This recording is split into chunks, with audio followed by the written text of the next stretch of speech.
Chapter 079 Crime and Evading Punishment. Although Arenhal widely advertised their new airship to their own populace and neighboring countries, actually seeing the Pearl of Arenhal took a bit of effort. It was located next to an important industrial town, but wasn't actually in it. Instead, the construction site was placed outside the settlement itself, close enough to be supplied with relative ease but far enough to foil casual visitors. The airship was currently grounded in an oval-shaped holding structure and surrounded by extensive scaffolding. Ringing it was a collection of storehouses, barracks, watchtowers and temporary housing for workers and overseers. Finally, the entire work camp was surrounded by a warded, alteration-made stone wall that stopped minor magical creatures or petty criminals from simply waltzing into the place. Neither this, nor any of the other, more subtle defenses could stop Zack and Zorian from infiltrating the place without being seen, of course. They were currently standing on one of the observation platforms attached to the ship, observing it. Zorian had to say, the Pearl of Arenhal was a beautiful construct. Airships were often depicted as floating seagoing ships, an image that stemmed from the earliest known models, which really were simply modified seagoing ships.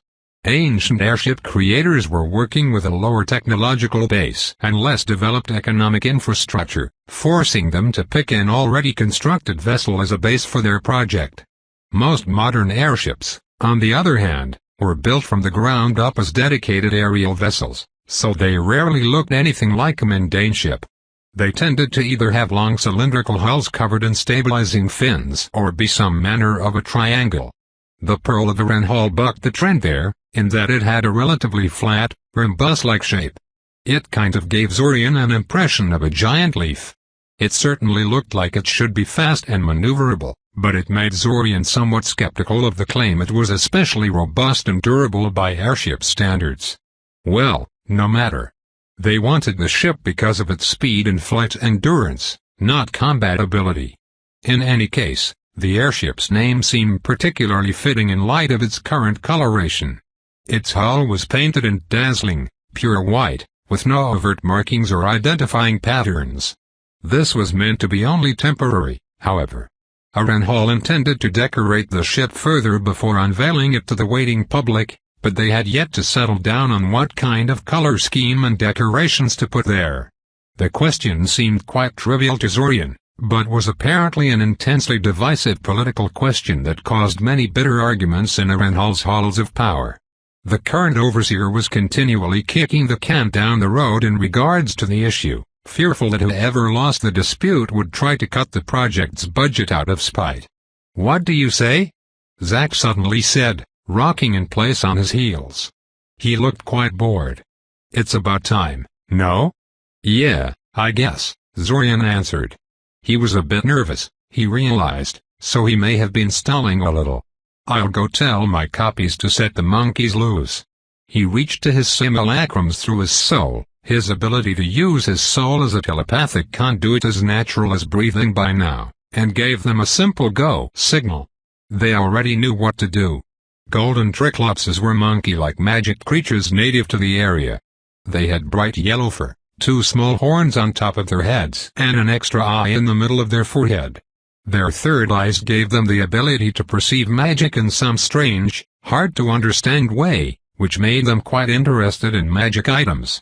Of course, being only as smart as regular animals and somewhat aggressive, their interest tended to be unhealthy for the magic items in question and the humans that owned them. Zack and Zorian had captured several groups of these beasts earlier to set loose as a distraction. They were particularly good for this because the construction team had already had a number of smaller clashes with the local Triclops communities, and thus having a bunch of them making trouble in the base wasn't immediately suspicious. They had tried this already in the 3 previous restarts to test the waters, and they knew that the guards would first move to contain the situation before wondering if someone had sent this unusually large group of them here intentionally. By then, of course, it would be too late. After the golden triclopses were set loose upon the unsuspecting base, Zack and Zorian remained in their current spot for a while, waiting. It would take a while before the creatures were discovered, the severity of the problem became obvious, and before the majority of the base's guards were mobilized to deal with them. Zorian monitored the situation through his simulacrums, whose senses he could tap into with ease. His studies of the cephalic rot swarms and the god-touched hydra living in the portable palace orb had done much to improve his ability to coordinate with his simulacrums. They weren't quite a single mind yet, but he probably didn't want it to begin with. Zack also had simulacrums present in the base. He had only managed to get them working recently, so they tended to have far more quirks and differences from the original than Zorian's own did. However, they needed those simulacrums if they wanted to steal the ship, and it was pretty unlikely any of them would go insane and try to kill them, so whatever. There, Zorian eventually said. Everyone who was going to get pulled to deal with the monkeys is gone. It's now or never. Finally, Zack said. He didn't say anything else, instead opting to jump down from the platform. Zorian followed after him with a sigh, giving the simulacrums the signal to drop whatever they were doing and converge on the ship. Even Zack's simulacrums, since his fellow time traveler seemed to have forgotten about his copies in his hurry to get to the action. Or maybe he just expected Zorian to take care of that for him. It was actually easier for Zorian to coordinate Zack's simulacrums than it was for Zack himself, due to his lack of easy telepathy. Though, since Zack and his simulacrums were largely identical in mind, it should be quite possible for him to use telepathy to communicate with his copies with ease, even if he wasn't a natural mind mage like Zorian. He made a mental note to talk to Zack about that later. Zack, Zorian and their simulacrum surged forward, pushing past the shock technicians and civilian staff and disabling any armed resistance they encountered. Zack and his simulacrums broke down the scaffolding and the anchor beams that were holding the airship locked down, while Zorian and his simulacrums went about installing the missing airship components and ejecting anyone that remained inside the ship. It went surprisingly well. Zorian was a little worried, since they were making this attempt only a few days into the restart and the preparations had been made in a considerable rush. He'd had to take a potion of vigilance and miss a night of sleep entirely in order to finish constructing everything in time, so he was technically doing this while staying awake for more than 24 hours. They only had two significant complications. One was that some of the soldiers inside the ship had barricaded themselves inside a storage room and placed high-level mental wards on themselves after they figured out how Zorian was overrunning the crew so easily. Since Zack and Zorian couldn't use anything too destructive for fear of damaging the ship, this made the resulting situation a bit of a chore to resolve in a timely manner. Thankfully, the golem bodies of Zorian's simulacrums were capable of taking considerable abuse, so Zorian simply sent them in to swarm the soldiers with no regards to countering attacks. The result were two simulacrums with seriously damaged torsos and one that was missing both of his legs, but the problem was solved and the damaged simulacrums could still crew the ship just fine. Though the legless one kept whining to Zorian about his predicament. The other was that once every simulacrum and missing part was in its place and they tried to take off, the airship wouldn't budge. It turned out that someone had installed an additional safeguard that none of the people Zorian had interrogated had been aware of, and Zorian was forced to frantically search for it while Zack repelled constant assaults on the ship from the reorganized Aranhali soldiers outside. Thankfully, Zorian eventually found the section the safeguard was in. Unfortunately, it was inside an engine regulation section, unintegrated into it too deeply and too subtly for Zorian to remove it cleanly in the time they had left. Aranhali battle mages were no doubt going to start teleporting in any time soon, and then they'd be forced to abort the attempt. Thus, Zorian just torched the entire mechanism, allowing them to take off but permanently crippling some of the ship's engines. Now the airship was in the air, rapidly distancing itself from the construction site as it flew in the direction of the Xlotic interior. However, it was considerably slower than it should have been and there was another Aranhali airship chasing after them in pursuit. Zorian had no idea how that airship had gotten on the scene so quickly. Maybe it had just happened to be in the area when they made their attempt. In any case, the two of them were currently in the main control room, trying to figure things out. While they had done their homework before coming here and had a rough idea of what operating the Pearl of Aranhala involved, it was one thing to have a theoretical knowledge of how something worked and quite another to actually put it into practice. You know, "This thing is harder and less exciting to pilot than I thought it would be," Zack said idly, poking and prodding the various levers and buttons on the control panel in front of him. "I do know," Zorian told him, a little grumpily. He was rapidly becoming aware of why Renhali plans called for a dedicated navigator that would focus fully on charting a ship's course.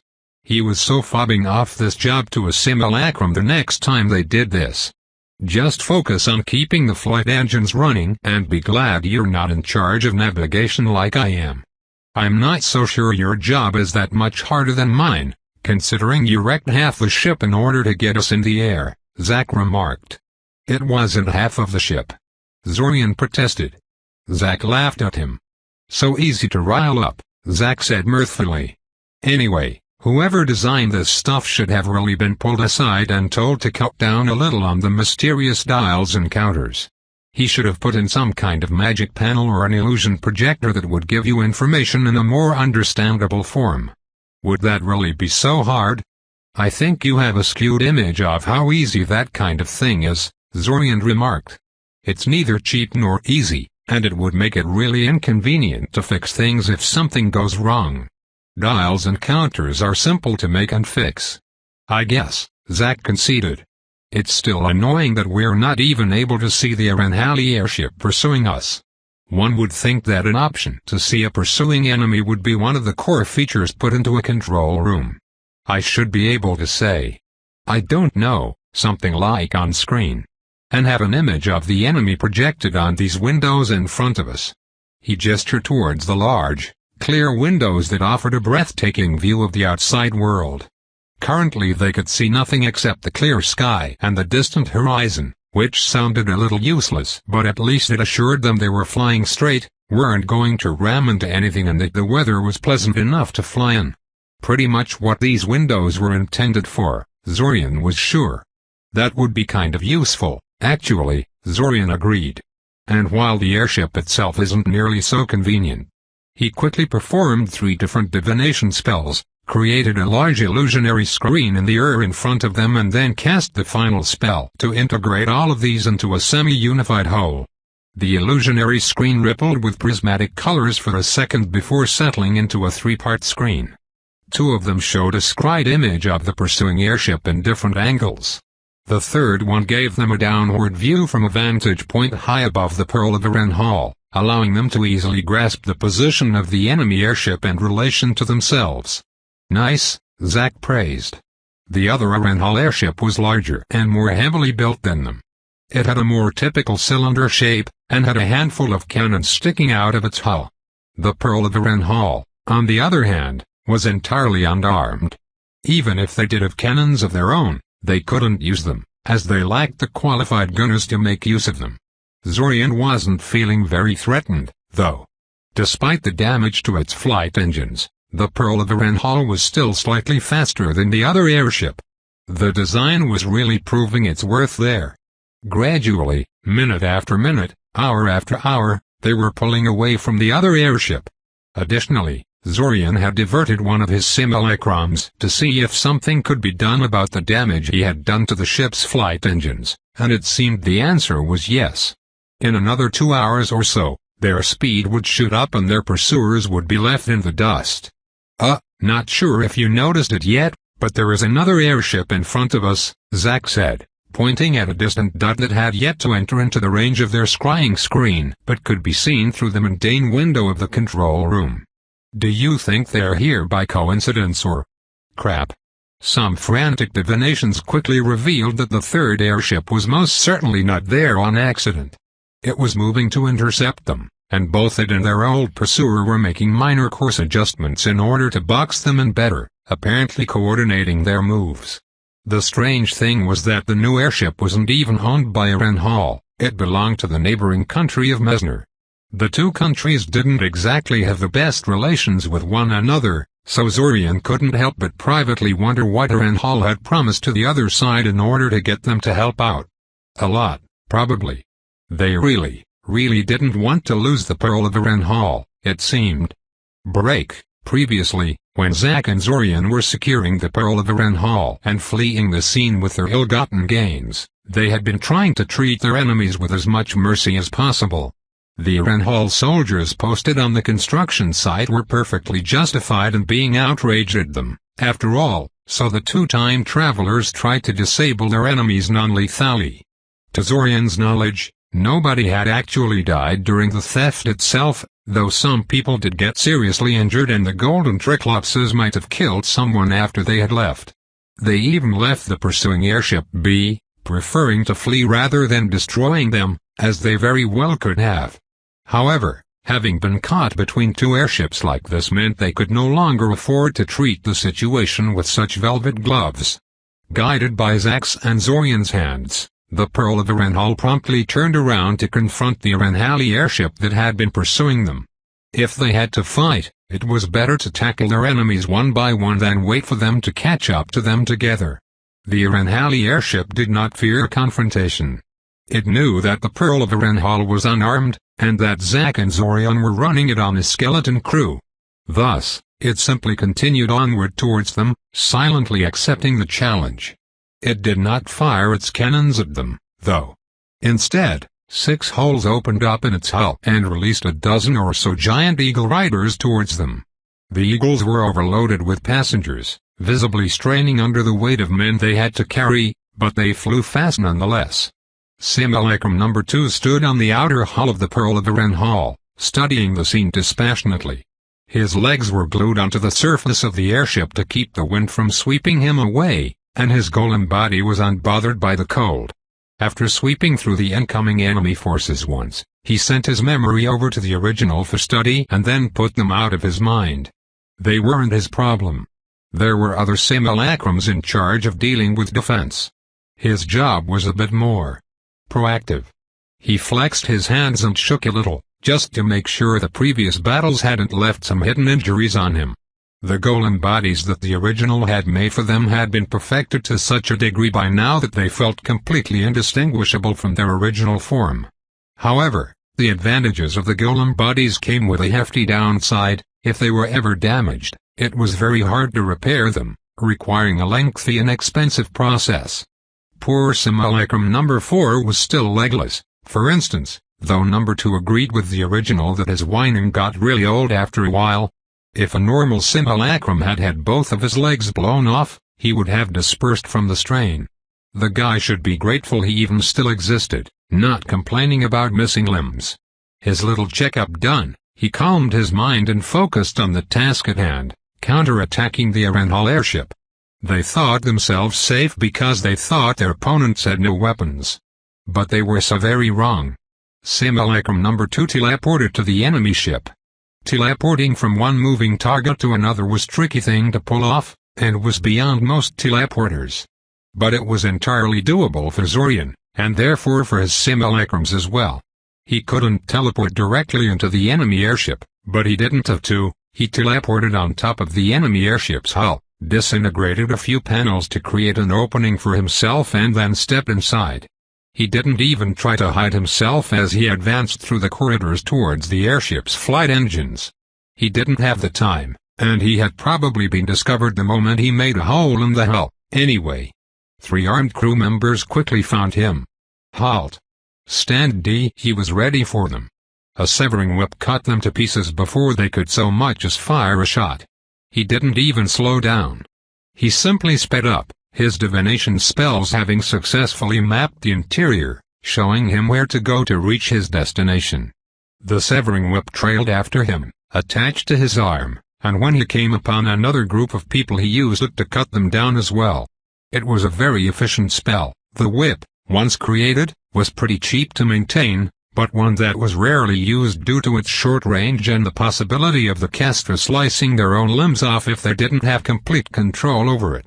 A bit brutal, admittedly, but the culmination of his task here involved crashing the entire airship. Most of these people would end up dead in the end, no matter how you sliced it.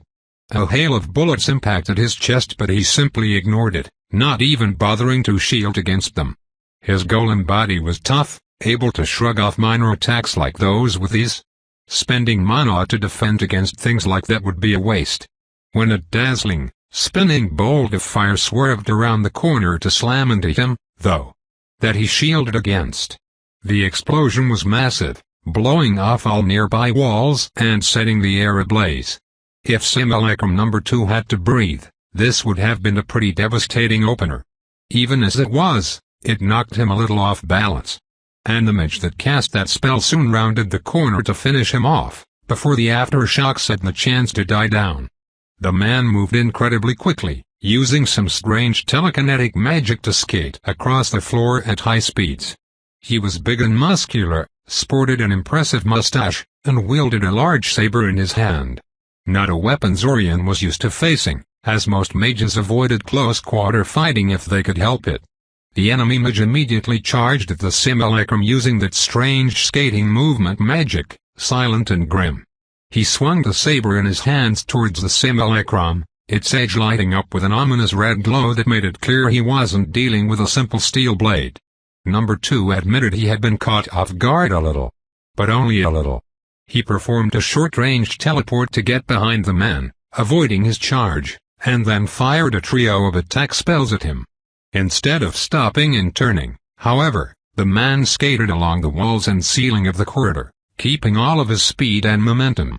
He even used that strange saber of his to harmlessly dispel the first spell Zorian directed his way, a force lance that Zorian had sent at him in hopes of breaking his momentum by forcing him to shield.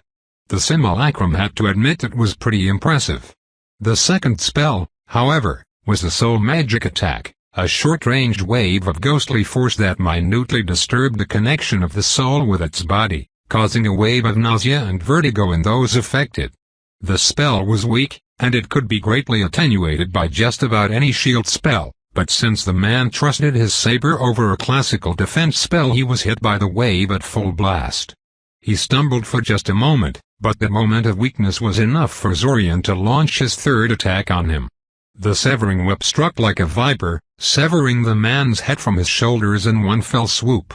Simulacrum number 2 stared at the dead body for a few seconds in total silence, before taking the man's saber for later examination and continuing on his way. He still had an airship to crash.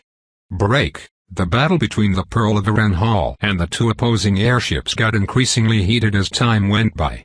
At first, the two attackers were aiming to recapture the ship mostly intact, and thus attempted to board them with soldiers and mages. However, when Zack and Zorian had sent their simulacrums to wreak havoc inside the enemy airships, trying to bring them down from the inside, and then repelled several boarding attempts despite their numerical disadvantage, that attitude began to change. They started firing their cannons at them, and then began lobbing increasingly deadly artillery spells their way, forcing Zack and Zorian to spend a lot of their mana on defense. When it became obvious that Zorian's simulacrum inside their airship could not be stopped, the Arenhali airship tried to ram them out of spite before going down.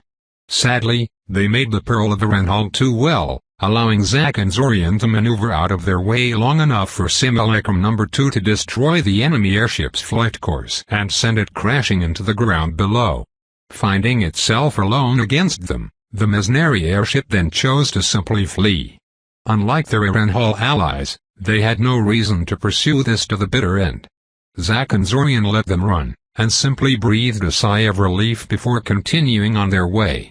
Keeping a massive vessel like the Pearl of the Renhal intact in the face of double aggression had strained even them, and the airship had not gotten out of battle unscathed. Thankfully, none of the damage was critical, and further pursuers wouldn't be able to catch up to them. Indeed, for the next few days, they had been blissfully free of any enemy going after them. The fact that they were flying over the desolate, trackless desert that covered the interior of northern Myasina probably had a lot to do with that. The only dangers were an occasional pair of desert drakes that got too curious for their own good and tried to fly closer to check them out.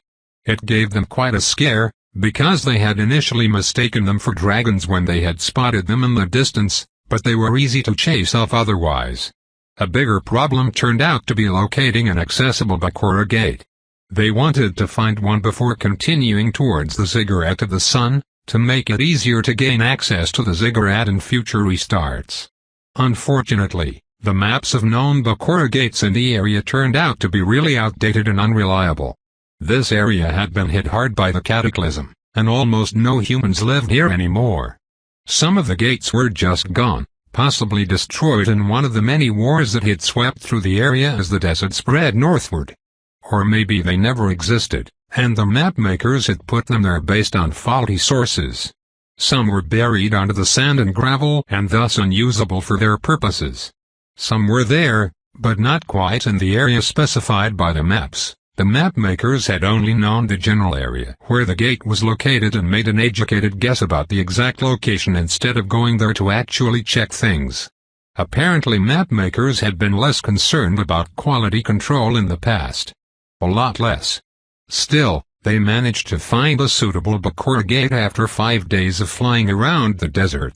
The time wasn't entirely wasted. In any case, Zorian took advantage of his unrestricted access to the airship's internals to inspect it in detail. He also took some of the equipment apart to see how it worked before putting it back together again, although he was forced to stop when Zack complained he would break things even worse than he already had. In any case, once they had settled down on a Bakura gate to use, they grounded the Pearl of Arenhal in the area before re-establishing contact with Eldamar. Zack had left one of his simulacrums there, so he could open a dimensional passage for them the same way Zorian used to do. Except that he couldn't contact his simulacrum telepathically through the soul, so they had to wait for a prearranged time of day instead of doing it on a whim. There were a lot of things they had to do back in Eldamar. First of all, they had to secure the cooperation of the Silent Doorway Adepts in order to obtain the password of the Bakura Gate they had claimed. Their research into the method of operating the Bakura Gate had greatly improved the speed and reliability of the Arania opening ritual, but they still needed the web's cooperation in order to make use of them. Thankfully, convincing the Silent Doorway Adepts to ally with them was a lot easier these days. The perfected opening ritual and the many new gate passwords they had obtained over the restarts made their words carry considerable weight. It usually took only a few days before the Silent Doorway Adepts were ready to work with them. Secondly, they had to organize an expedition towards the Ziggurat of the Sun. Since the place was a Salrotham stronghold, they couldn't just fly in there as they pleased. They had a brand new airship, but Salrotham could all fly. They had to scout the area, see if they could get Alanik on board, repair the Pearl of Arenhal and Zorian's simulacrum golems, and then come up with a plan of approach after they had seen what they were working with. Thus, Zack and Zorian reluctantly left their new airship out there in the desert, guarded only by a few simulacrums, while they went back to Eldamar to prepare things. Hopefully nobody would try and take it while they were occupied elsewhere. Break. The room was packed. Everyone who was a part of their conspiracy, as Zack called it, was there: Kale, Taven, Xveem, Alanik, Damon, and Silverlake. Silverlake had never taken part in these kinds of group meetings in the past. While they had managed to convince her the time loop was real and come to an agreement with her, she clearly didn't trust them very much. She instructed them in pocket dimension creation, and she worked with them to decipher the nature of the primordial prisons and the manner in which they were connected to the time loop reality and the real world. But she also kept trying to covertly spy on them, and she was leaving coded messages to her future iterations inside her notes. Zorian couldn't figure out what those coded messages were saying, but he was sure they were there, even if Silverlake kept insisting he was just paranoid and making mountains out of molehills. She also stubbornly refused to make use of the time loop to work on her youth potion, but Zack and Zorian cared a lot less about that than she seemed to think. In any case, the result of all this was that Zack and Zorian were both leery about trusting her too much and kept keeping her out of their greater plans and group meeting as such. However, that kind of thing couldn't go on forever, and it was becoming obvious that waiting for Silverlake to find something encouraging in the notes of her predecessors was an idle dream. They could only hope that if they extended a little more trust towards her, even though she sure hadn't done anything to deserve that, she would eventually reciprocate. Besides, their plans for the current restart were extensive and important enough that it didn't feel right to exclude anyone out of the planning sessions. It was interesting, though. Zorian had expected Silverlake to make a remark about Kale, since the Morlock boy had indicated they had some kind of prior knowledge of each other when he had sent Zorian to talk to her, but Silverlake didn't seem to notice him. It wasn't that she was deliberately ignoring him as far as Zorian could tell. She just didn't seem to perceive him as important or familiar. Perhaps she just didn't connect the person with the face in front of her. Kale had no doubt been a child when they had last met, and he was a teenager now. Regardless, while Silver Lake did not recognize Kale, she definitely recognized someone else, Alanik. What was more, Alanik clearly recognized her as well. They faced off against each other for a full 5 seconds after they saw one another, just staring at each other, not saying anything. Then they looked away and pretended nothing happened. Since they didn't say anything, Zorian pretended not to notice. Currently, everyone was staring at Zack and Zorian with a complicated expression, momentarily struck speechless. "That was you?" Damon exclaimed incredulously. "You're the ones who did that airship theft that all the newspapers are talking about?" "That's us, yup," Zack said, nodding proudly. "We're awesome." "That's," Damon said, grasping for words. "Reckless," Xveem supplied. "Stupid," Taven offered. "Your idea," Zorian said. "Yeah, exact," Damon began, before registering what Zorian had said. "Wait, what?" "Yup," Zorian nodded seriously. "Totally your idea. I assume you had a reason for doing that, then?" Alanik prompted. "Of course," Zack laughed. "We had the best reason. Gather round, children, Grandpa Zack is going to tell you all a story." Over the next half an hour, Zack told everyone involved what the point behind the airship theft was. Zack being Zack, he focused more on describing the exciting parts of the airship battle than the strategic goal of the theft, or their reasoning, but he did eventually manage to get the point across. They needed the airship in order to locate all the key pieces in time. Without the Pearl of Aran Hall, traveling across the Xlotic Desert to reach the Ziggurat of the Sun would probably require multiple restarts due to the hostile environment and a lack of human towns where they could hire teleporters at. Additionally, they eventually needed to reach Blantyre to collect one of the pieces, and traversing the vast amount of ocean that separates Blantyre from the nearest human landmass in less than a month would be nearly impossible through alternative methods. "It's more than that, though," Zack continued. "Not only is the airship we stole absolutely critical in getting us out of this time-looping reality, it is also important practice for another theft that needs to happen." "More thefts, Mr. Nevada?" Xveem asked him, raising an eyebrow inquisitively. "Well, yes," Zack said. "After all, the dagger is held inside Eldamar's royal treasury." "Oh heavens!" Taven groaned, burying her face in her hands. "Zorian, are you seriously going to break into the royal vaults?" Kale, who was sitting next to her, chuckled quietly. "He kind of has to, doesn't he?" he said, sounding a little amused. "Since you're mentioning this now, I'm guessing you intend to make the attempt at the royal treasury in this very restart, then?" Alanik asked. "Yes," Zorian confirmed. "Additionally, we also intend to try and wrest the crown from Quatachichel, the ancient lich fighting for the Ebasons. Potentially, we could gather all but one of the key pieces in this very restart. I doubt we'll succeed in getting them all this time. Hell, I wouldn't even be surprised if we failed to get any of them, but it's good practice and it should at least tell us what areas we're lacking in and what we need to work on to succeed next time." "I see," Alanik sighed. "I will be frank, I am not very comfortable with condoning such an act of treason. Considering what is at stake here, I will not stand in your way. But you should not count on my help in this regard." "Ha ha." Silver Lake suddenly cackled. "So righteous and serious. This is too funny. I still remember how you came to me back then, a budding little necromancer full of ambition and anger, asking for my help. It's really hard to reconcile that memory with what you ended up becoming. A necromancer and a thief became a fervent priest and a patriot. Now I've really seen everything in the world." Alanik stiffened slightly at her words and then gave her an angry glare. Silver Lake just grinned cheekily at him. Taking a deep breath, Alanik rose from his seat and gave Zack and Zorian a frosty look. "I think it would be best for everyone if I did not participate in this meeting anymore.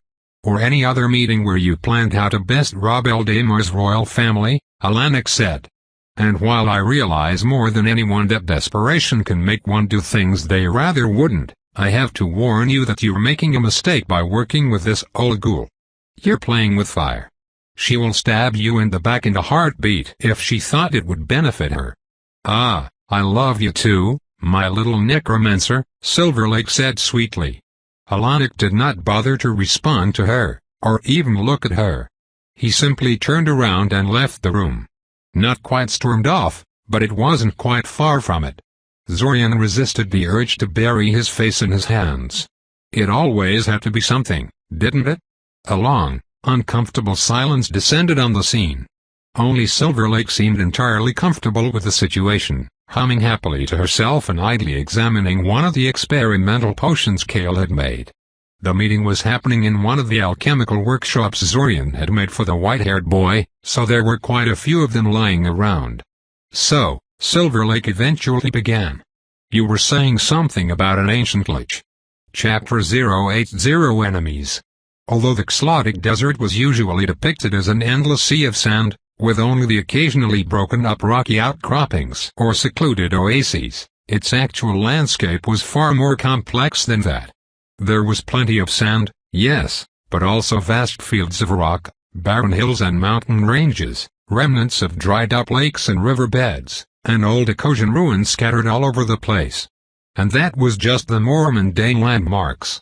Zorian had heard that there was a forest composed out of stony, seemingly fossilized trees in the deep desert, blooming with life and greenery during the rare times it rained in the area before reverting back to its seemingly lifeless appearance after a few weeks. Then there were the so-called water volcanoes, massive geysers of boiling water that occasionally erupted from the dungeon in some regions, flooding the area around them for a brief while. The area around the ziggurat of the sun wasn't as unusual as those two examples, but it was still an unusual place. First of all, this was once a famous temple complex of the Ecosian Empire, and a great many ruins were scattered around the area, ruins of temples, lesser ziggurats, military forts, private estates and so on. Many of these ruins had been claimed by the local Salratham, but many more had been overrun by various desert-adapted monsters, which had moved into them and had dug themselves in too thoroughly for anyone to dislodge them. Secondly, there was a seasonal river passing through the area. Although it only persisted for a part of a year, it was enough to make the area relatively vibrant compared to its immediate surroundings. Finally, the local underworld was particularly extensive and featured a large underground lake that no doubt contributed to making the land far livelier than it realistically should have been this deep in the Xlotic interior. Zack and Zorian were currently traveling through this land on foot, warily observing their surroundings. Their journey had been relatively free of dangers thus far, but that could change in a flash if they weren't careful. The heat was also slowly starting to get to them. Their comfort spells had done a fine job of warding off sunstroke and the worst of the desert heat, but this sort of magic was not all-powerful and Xlotic was quite an extreme environment. It made Zorian wish they had just arrived here in their pretty new airship. Unfortunately, that hadn't been an option. They were coming here to try and negotiate with the Salratham for the rite of passage, and the devil wasps would no doubt react badly to the sight of an incoming airship. Most likely they would just attack the vessel immediately, ruining any chance of successful negotiations.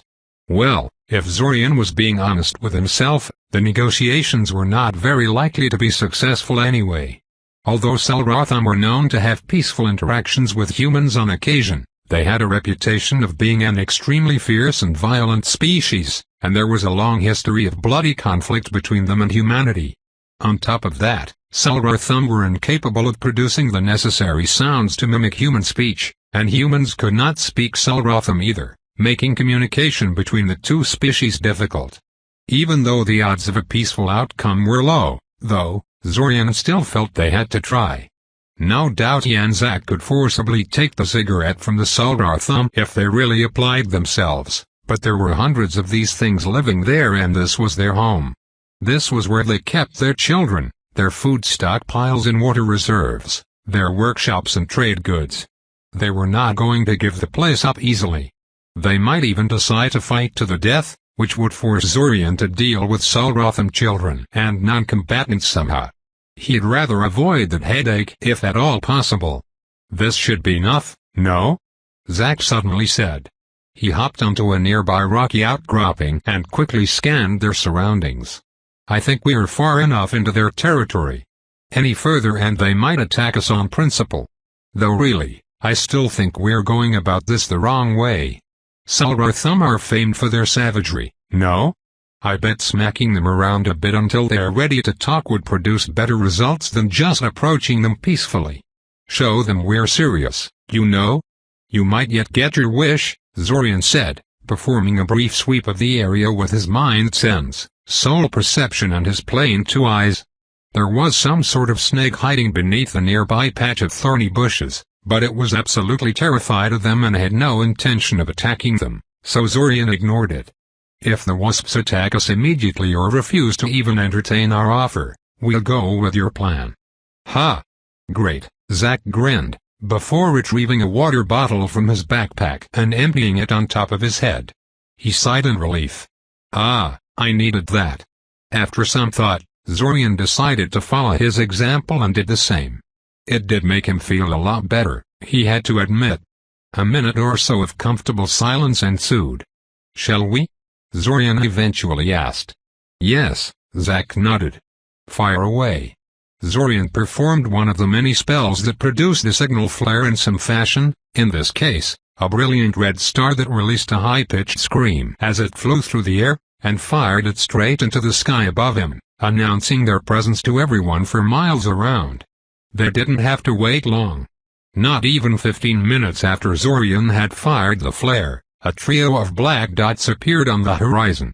Their features were kind of hard to discern because they were approaching them from a direction that let the sun illuminate their backs, but Zorian was pretty sure he was looking at an incoming Salrathum patrol. Soon, this suspicion was proven correct. They were louder than Zorian thought they would be. The drone of their wings, beating several times a second to keep their large bodies aloft, was audible from a considerable distance. It kind of made Zorian wonder why they even bothered to try and mask their approach when anyone who wasn't deaf could hear them coming.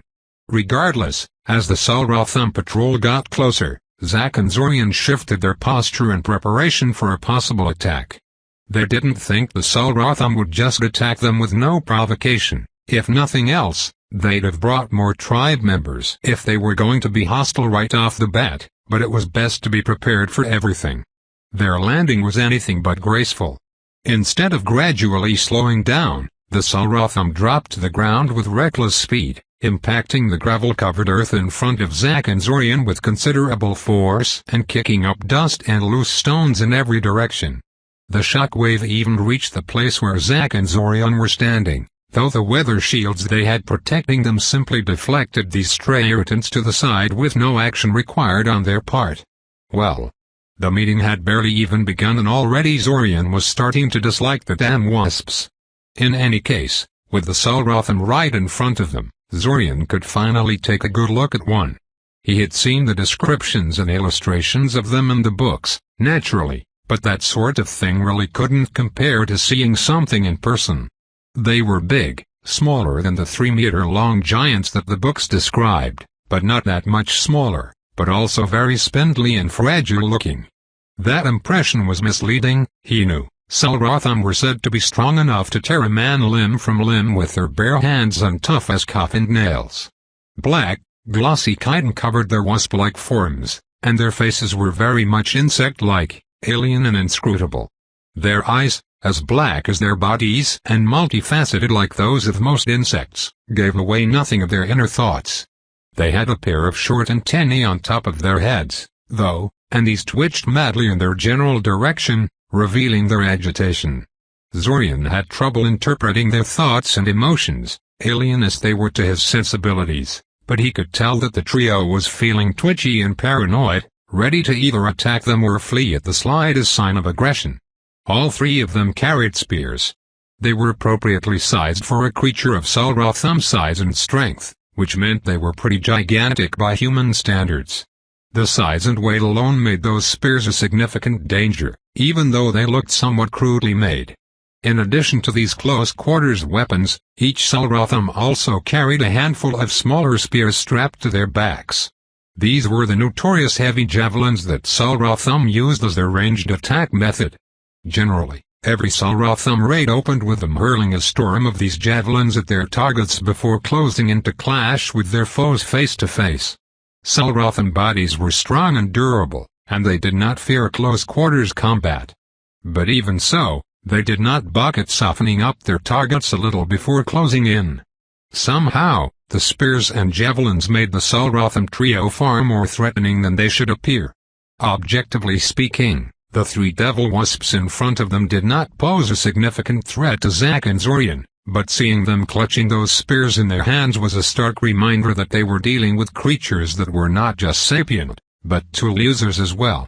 As a rule, sapient monsters did not employ tools much, other than lizardmen and a few other species. Most of them basically lived like animals.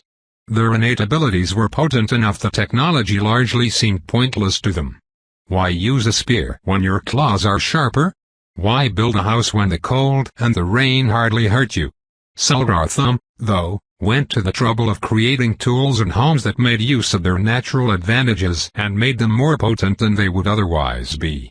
They shouldn't take them too lightly. Hello. Zorian greeted with as much friendliness as he could manage, when standing in front of a trio of giant, sapient, aggressive wasps. Do you understand me? He really hoped they did. Sulrotham tribes usually made sure they had at least a couple of members that could understand the local human language, but this tribe lived quite a distance away from any major human power, so it was possible they felt no need to bother. If they were ignorant of any human tongue, or only understood a dialect that Zorian himself did not speak, they were in trouble. Telepathic communication between entities that did not speak a common language was a crude and often unpleasant thing, doubly so if the people involved were as different in their perception of the world as humans and Sulrotham were. The three Sulrotham erupted into a storm of chattering, punctuated by an occasional buzz of their wings and mad flailing of their antennae. However, they did not bother to face each other to do so, their attention on Zack and Zorian never wavering and their spears pointed firmly in their direction. Finally, the Sulrotham on the left stepped forth towards them before twirling his spear theatrically and stabbing into the ground. He thrust all four of his hands towards them, palms open, in a gesture that was probably supposed to prove that he really was unarmed. Then he made a series of hand gestures before leaning back and expectantly waiting for a response. Zorian frowned. Was this how the Sulrotham usually communicated with humans? It would make sense, he supposed. Most mages weren't as proficient in mind magic as Zorian, and Ecosian spellcasting language already employed a lot of hand gestures, so this method of communication wouldn't be totally alien for a lot of people. Plus, Sulrotham hands were remarkably similar to human ones, despite being giant wasps. Well, that's a bit of a problem, Zack commented lightly. Zorian ignored him. I do not understand that, Zorian said, speaking loudly and slowly. Please think your responses at me in human language. I will pick it up from your thoughts. The Sulrotham froze for a moment before flattening his antennae over his forehead and hissing at him, sounding remarkably like an angry house cat. I think you got him a little angry, Zack supplied helpfully from the side. Yeah, thanks Zack. Real helpful of you. The Sulrotham reached to his side and grasped one of the several items tied to his waist, a small bundle of herbs and bones, wrapped in snake leather. All three had a couple of trinkets like that hanging off their bodies, but until now Zorian had not put too much thought into that. In any case, the Sulrotham proceeded to wave the bundle in front of him, as if trying to ward himself against Zorian's magic. Sadly for him, the bundle didn't relate to anything as far as Zorian could tell. Zorian was mystified at the action before it occurred to him that this might be the equivalent of one of those silly folk charms that old grannies and street sellers sometimes peddle to children, travelers and the like. I mean you no harm. I really don't, Zorian said, as soothingly as he could manage. It didn't seem to help. The Sulrotham in front of him just waved his little charm harder, and the other two Sulrotham were starting to get more agitated as well. And really, your thoughts are safe. I can only see what you think in human terms, nothing else. This was effectively true. While Zorian could indeed see into the Sulrotham mind, Even their emotions were a pain to puzzle out, much less their surface thoughts. If he wanted to be able to read their minds, he would have to invest months or years of work to do so, much like he did with Arania. They didn't have time for that. The Salrawatham in front of him was silent for a few seconds. Then, seemingly realizing that his magic charm was not being effective, he stashed it back on his belt and shifted his posture into a more confident stance. "Speak," the Salrawatham said in his mind. "Fine," Zorian nodded. "First, let me introduce ourselves. I am Zorian and the person next to me is Zack. May I know who I'm talking to?" "No," the Salrawatham replied. "Ugh. I will not give you my name, sorcerer," the Devil Wasp clarified after a few seconds. "Everyone knows that names have power and that your kind can use them against us." "What?" This was news to Zorian. Well, whatever. He would just think of the Salrawatham in front of him as Buzzkill for now, then. "We seek passage through your territory and wish to present gifts to your leaders," Zorian said. He didn't mention anything about searching the ziggurat yet, since simply getting inside would give them useful information. At the very least they would find out if the key piece was actually there if they could get in, due to the detection ability of their markers. "Out of the question," Buzzkill said resolutely. "You are not of the tribe. Do you not accept guests in your home?" Zorian frowned. "I know we are different, but surely there is some kind of tradition of hospitality in your tribe." Buzzkill's hands twitched into the beginning of a gesture, before he caught himself and laboriously started forming thoughts for Zorian to detect. The language he spoke was a strange dialect of Ecosian, possibly an archaic version of some local dialect, but Zorian had gotten relatively proficient in Xlotic dialects by now, and could puzzle out his meanings easily enough. It helped that they weren't having some particularly high-minded discussion here. "A wise one does not simply let strangers walk into his home," Buzzkill stated. "We would need to make sure you are friends of the tribe. Signs would have to be consulted and proper rituals observed." "I see," Zorian said uncertainly. "And how long would that last?" "Many days," Buzzkill said. Zorian could be wrong, but he thought he detected a note of schadenfreude in his thoughts. Zorian was silent for a while, considering the situation. A few more questions to Buzzkill regarding this whole process of consulting the signs and whatnot did not yield anything except vague explanations and refusals to elaborate. It was all very secret and not to be spoken about with outsiders, apparently. His questioning was eventually interrupted by an incoming telepathic message, however, one coming from Zack. He may not be psychic like Zorian was, but telepathy was not beyond the reach of normal mages. It was just rarely used because it required a great deal of training to use, even if one knew the relevant spells, and because of trust concerns. Now, thanks to the extensive training of his mental defenses over the last dozen or so restarts, Zack had lost some of his paranoia regarding mind magic, allowing them to silently exchange thoughts when the situation called for it. Who knew? Maybe one day Zack would actually let him perform a detailed examination of his mind to see if Red Robe had left any more surprises in there. "I'm guessing things aren't going too well?" Zack asked. "Hard to say," Zorian said. Strictly speaking, he didn't say no, just that it would require a lot of time and effort, and probably bribes, for us to be granted entry into their territory. "But I don't know." "Huh. All right," Zack said. "Hey, big guy." Zack suddenly spoke out loud, causing all three Salrawatham to turn their heads towards him. "Be honest. You don't really intend to let us meet your leaders, do you?" Buzzkill shook his wings a few times contemptuously, before laboriously forming words in his mind again. "It is not my place to decide that," he said. "But I think not. We are wise to your ploys. Your kind is dangerous and scheming, and you forever lust after this place. It was once yours, and you have never come to terms with how it changed hands." Any further discussion was rendered obsolete when Zack and Zorian noticed a swarm of black dots on the horizon. There were at least 20 of them and they were coming straight towards them. "I advise you to turn and leave this place," Buzzkill said, sounding much more confident now. "You are not welcome here." Silently, Zack and Zorian seemed to have come to an agreement. They both immediately launched offensive spells at the Sul'Rathum in front of them. The three Sul'Rathum reacted quickly, probably having expected hostilities to break out soon. Buzzkill wrenched his spear out of the ground and charged straight at them with a loud, screeching battle cry while the two Sul'Rathum in the back reached towards the javelins strapped at their back. Neither of them accomplished their goal. A massive wave of telekinetic force and cutting wind erupted from Zack, smashing straight into them and sending them away like bowling pins. A human would have been reduced to bloody chunks if caught in that kind of attack head-on, but the three Sul'Rathum survived mostly intact. Before they could reorganize, Zorian fired a pair of force javelins at them, each one carrying a different amount of damaging force in itself. The purpose of this battle wasn't so much to kill the three Sul'Rathum, they could have done that in the initial salvo if they so wished, but rather to puzzle out the limits of their protective abilities and intimidate the tribe somewhat so that they were more likely to negotiate when they come in force later.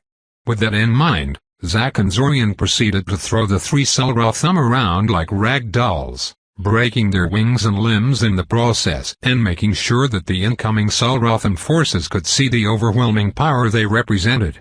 Eventually the incoming Sul'Rathum swarm finally arrived at the scene and it was time to leave. Zack and Zorian tanked one of the javelin salvos from the group, just to show they could, and then teleported away. But they would be back, and they would bring an army with them next time. Break. Alright, now that everyone is here, we can officially begin, Zorian said, giving everyone present a cursory look. I know that some of you have certain misgivings about some of the people present, but it means a lot to me and Zack that you were willing to come here regardless. He gave Melodic and Silver Lake a look while saying that, as they were pretty much the people this was directed at. After Lanik had abruptly left the meeting last time, the meeting had been wrapped up soon afterwards. It felt wrong to just continue the discussion without someone as critical as Lanik being present, so they mostly spent the meeting bringing Silver Lake up to speed in regards to their plans and activities. I don't know what you're talking about, Brad. Personally, I thought the last meeting was a fun little reunion, Silver Lake said. It's not my fault Lanik decided to be a baby for no reason. Really, one would think a grown man like him would be at peace with his own past by now. Not to mention, Silver Lake, please, Zorian interrupted her with a long-suffering sigh. We're here to talk about Quatachichul and how to tackle him, okay? Let's leave these kinds of personal discussions for some other time. Preferably never. He shot Alanik a grateful look for not rising to her bait and sparking another confrontation. Alanik did not visibly react, simply pretending as if Silver Lake did not exist. Indeed, Xvim said, tapping his finger at the table speculatively. I assume you have some sort of a plan, already? Only a basic outline, Zorian said.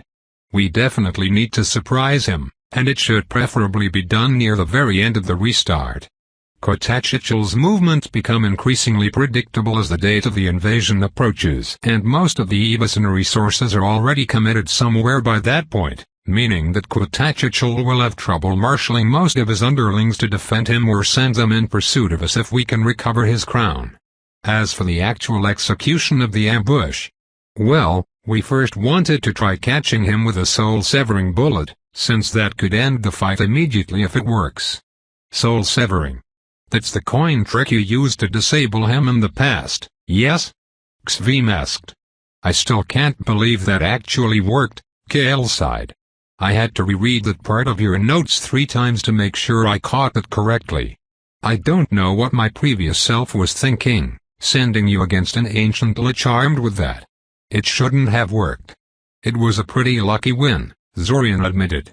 It only worked because Quatachichul did not see me as a threat and thus decided to catch an object thrown at him in his hand instead of simply deflecting it away or shielding against it. I doubt I could engineer such a situation artificially, and there is no way a coin is getting through his defenses during combat circumstances. Yeah, no way, Zack agreed.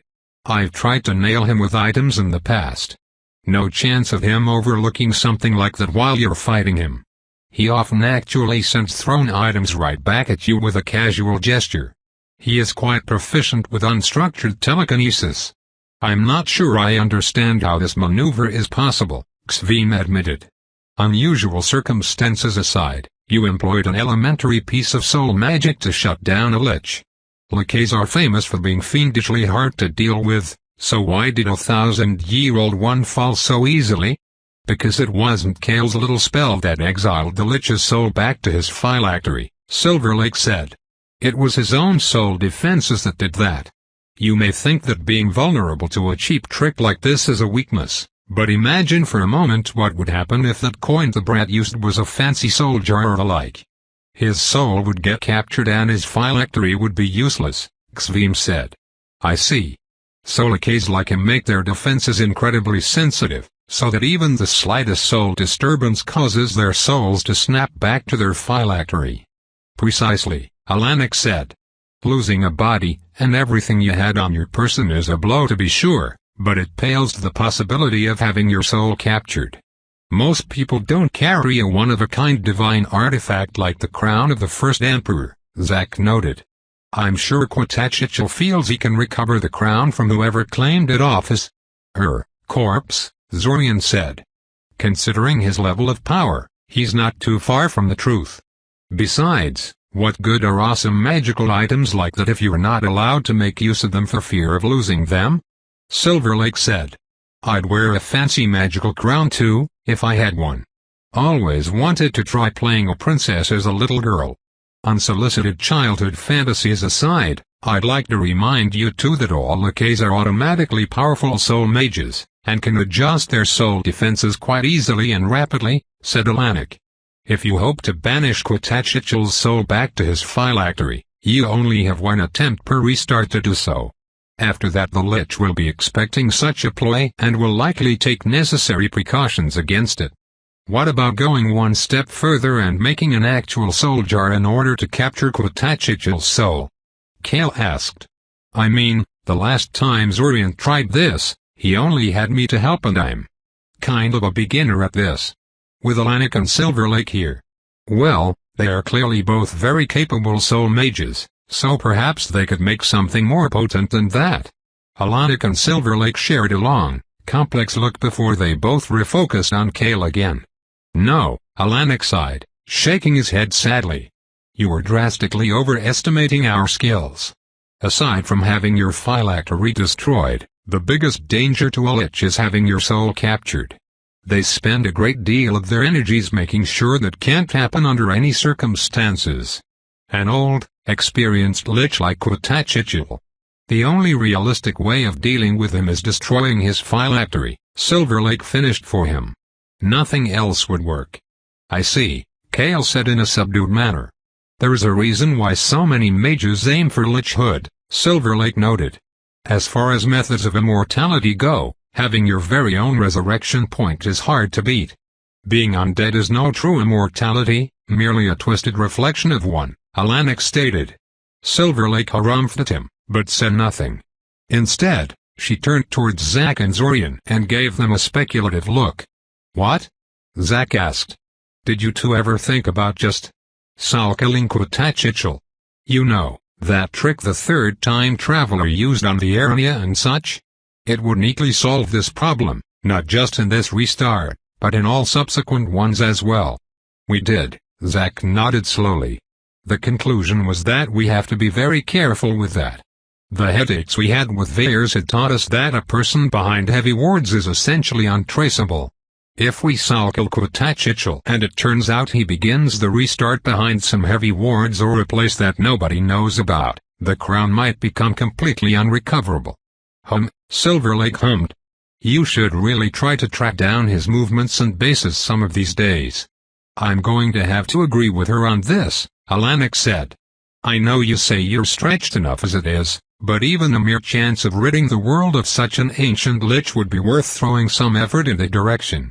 This is probably the best chance of anyone tracking down his phylactery in the foreseeable future. That's easier to say than to actually put into practice, Zack said, shaking his head.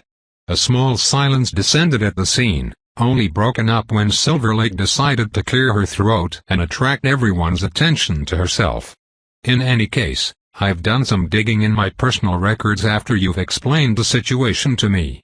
I think I have something that might help you take down Quitachichel, she said, pulling out a weathered old scroll out of her bag. Oh, Zack said eagerly. Do tell.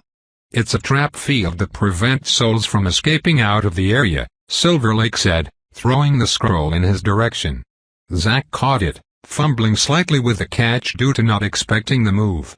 For undead like Quitachichel, it stops them from leaving until they shut down the ward. If you can lure him into the field, it should give him trouble for a time at the very least.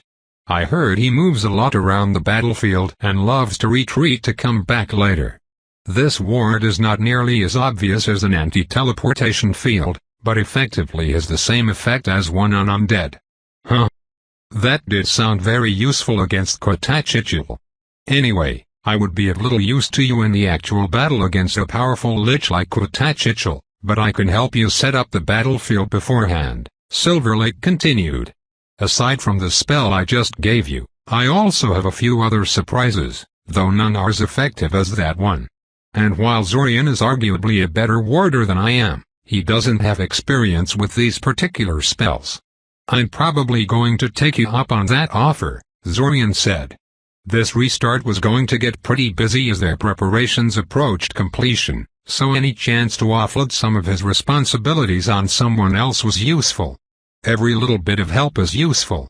As for Xvim and Alanik, I am hoping you two will help us battle Quitachichel if the ambush fails. Which it probably will, Zack noted. Hush, child, Silver Lake chided him. Don't you know you will curse this whole endeavor with such talk? Just being realistic, Zack shrugged. I tangled with Quitachichel the most out of anyone here, so I feel I have the right to be a little pessimistic. Anyway, I actually have a suggestion of my own. I think I have an idea about something we can do to better prepare for the eventual battle against Quitachichel.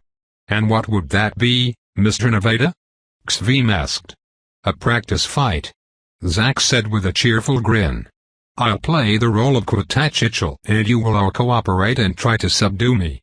Admittedly, I am not an ancient lich of unfathomable power and experience, but I did recently become capable of creating my own simulacrums, so there is no danger of me getting hurt in the fighting. You can think of me as a discount Quitachichel, I guess. Zorian flinched a little at his description. This was such a bad idea. Zack, he protested. There is no warding scheme in existence that would be able to handle the level of destruction involved in such. I think it's a great idea, Alanik suddenly said. Zorian gave him an incredulous look. I would like to also invite Silver Lake to participate in these exercises. Even if she doesn't intend to participate in the actual battle, these sort of mock fights would surely help her get a better perspective on what she is dealing with and help her fine-tune her preparations. Oh come on. What's that supposed to mean? Silver Lake said, scowling at him. This sparked a loud fight between them, the two of them slinging barbs and thinly veiled insults at each other while Zorian's mood steadily worsened. I hope you're happy with yourself, Zorian sent to Zack telepathically. It's going to be great, you'll see, Zack sent him back, completely unapologetic. Zorian looked at Alanik and Silver Lake, who were still trying to out-talk each other, and then at Xvim, who looked like he wanted to attack both of them to make them shut up. Kale had decided to flat out fracati the room at some point, which was probably smart of him. He was too weak to participate in the sort of practice fight Zack was suggesting, and staying behind might mean he would get pulled into the argument between Alanik and Silver Lake. Yeah, Zorian muttered to himself.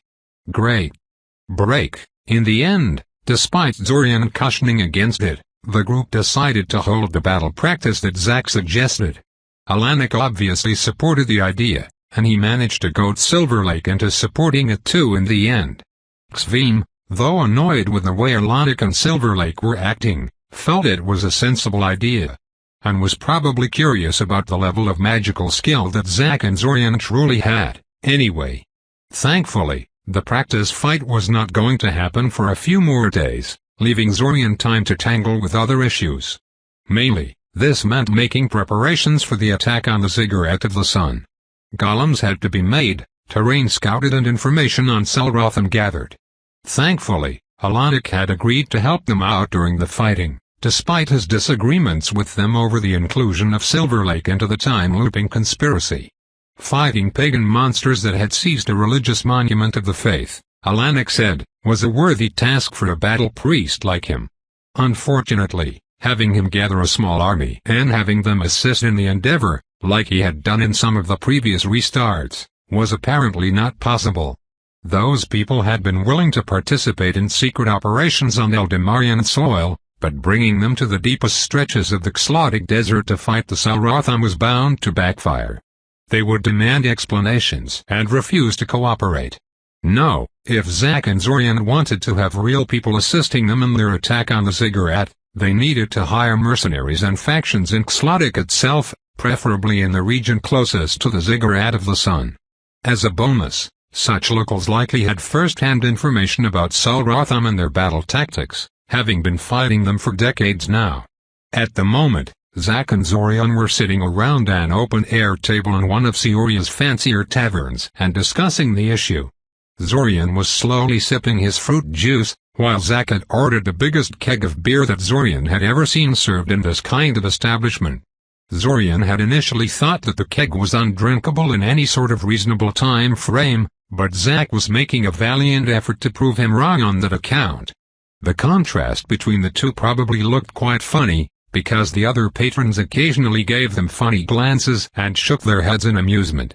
Anyway, Zorian said, the idea of consulting and hiring the locals for the fight against the Salrotham is good, but I'm running into issues of language again. I acquired a decent grasp of various Xlotic dialects by now, and Damon and his connections help substantially, but this just isn't enough when I'm trying to actually hire guides, scholars, mercenaries and whatnot. I think we may need to find an actual translator to help us out. I wonder if we can talk Zanamir into going on a trip to Xlotic with us. Bah. Why bring an old man like that when we can bring a hot girl instead? Zack asked. Nialu is native to the region, and I bet she'd love to ditch school and go wander the world with us. Actually, I don't have to wonder, I know she'd like that because I used to do that sometimes. Just tell her I'm a time traveler and bring her along with me as I wandered the continent. Sometimes I'd bring others along too, but most people aren't willing to accept the whole time traveler explanation as readily as she. Ah, I remember her, Zorian said. And you say she's really easy to convince about time travel? Yeah, definitely, Zack nodded. She asks for proof, of course, but that's easy to give. I already know more than enough to convince her to join us. Though admittedly she might be a little more reluctant to run off with two boys than just one. I, used to phrase my offer more like a romantic getaway than a business transaction. Zorian sighed in exasperation. Then again, if he had been stuck in the time loop like Zack had been, with no obvious danger pressing down on him, wouldn't he do the same thing?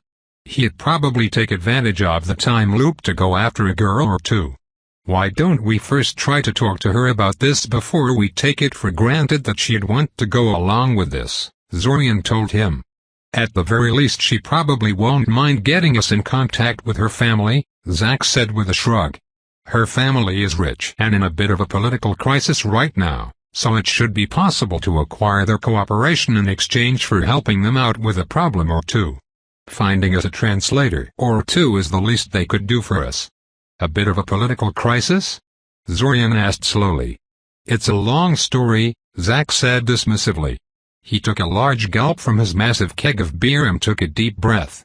He was going to get completely drunk again before this was all done, wasn't he? I'll tell you later, if Nialu herself doesn't tell you. Hello there. Do you mind if I join you for a few minutes? A voice suddenly asked from the side. Zack and Zorian were very surprised to hear this request. They had set up a privacy ward around their table, which was a clear sign to everyone that they did not want to be disturbed. They turned their attention to the source of the request, which turned out to be an older man in an expensive-looking suit. He wasn't one of the tavern workers and neither Zack nor Zorian had ever seen him before, so it was unusual for him to approach them like this. Despite this, Zorian did not think for a moment that the man was just a curious tavern patron. After all, If the man was just your average person, he would be able to sense the man's mind. And he couldn't. The man was completely blank to his mind sense, as if he didn't exist at all. Mind blank was not an easy spell to cast, and being under its effects immediately placed the man in the upper-tier selection of mages.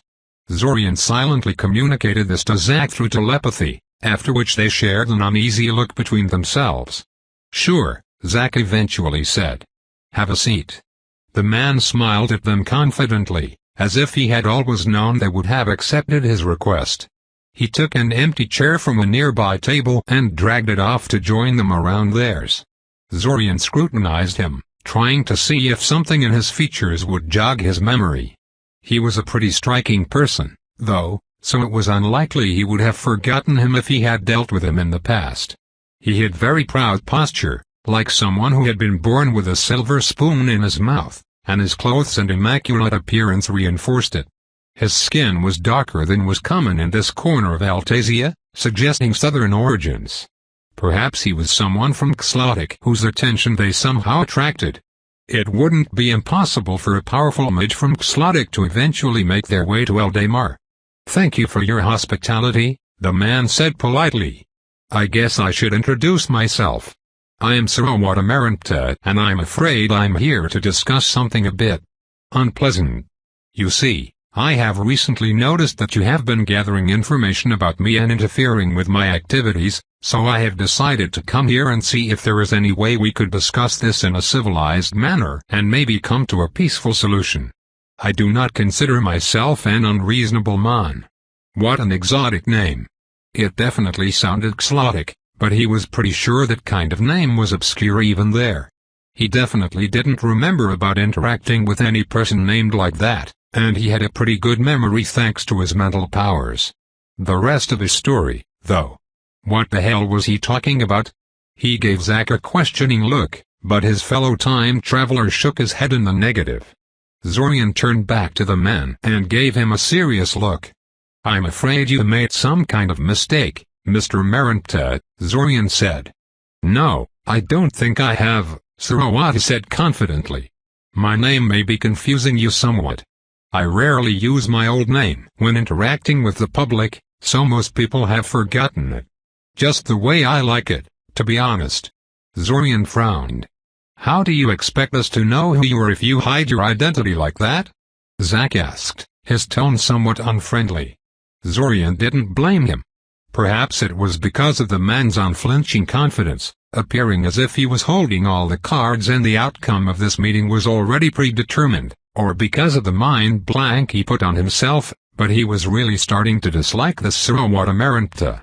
He also noticed that the man's soul was flawlessly stable, with not even the tiniest ripples marring its surface as they spoke, which meant he was a soul mage of the highest order. Not even Ilanik could keep his soul so featureless. "Ha ha." The man abruptly laughed. His soul still remained completely calm, despite his obvious amusement. "So you're saying you're targeting so many people that telling you I'm one of your victims isn't enough to narrow things down? Interesting, interesting." Zack scowled. "Mr. Maranta, I'm starting to think you're asking for a beating.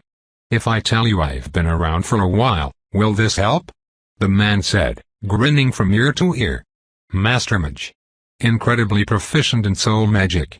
Xlotic in origin. Someone they were targeting. Very old. Older than he looks. Fake appearance? Obscure name. Possibly an archaic one? Old enough to go out of fashion? Fuck." Zorian swallowed heavily. "Kotachichel?" he asked. The man's grin never wavered. Instead, a flash of sickly green light passed over his face for a moment, revealing a familiar pitch-black skull of a millennia-old lich. Then the moment passed and his face was the same flesh and blood mask he had been wearing up until now. "I'm so pleased to deal with intelligent people," Kotachichel said, leaning back in his chair. "It makes things so much easier. So, do you think you're ready to talk?" Tobe continued,